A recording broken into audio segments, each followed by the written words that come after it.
কার জন্মদিনের advance gift? সিম্বার? সিম্বার জন্মদিনের advance gift এটা?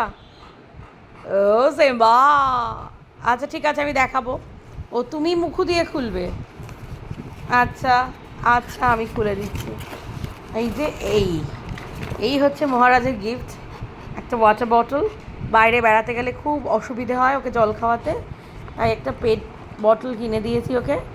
সেটা নিয়েই ও পাগল হয়ে গেছে। দেখবে দেখবে কেমন, এটা দেখবে নাকি নিয়ে যাবে, মুখু করে নিয়ে যাবে? তা কার বটল? কার ওয়াটার বটল এটা? এটা মাম্মার ওয়াটার বটল। কে জলু খাবে? জন্মদিনের গিফট কার এটা? পাপা?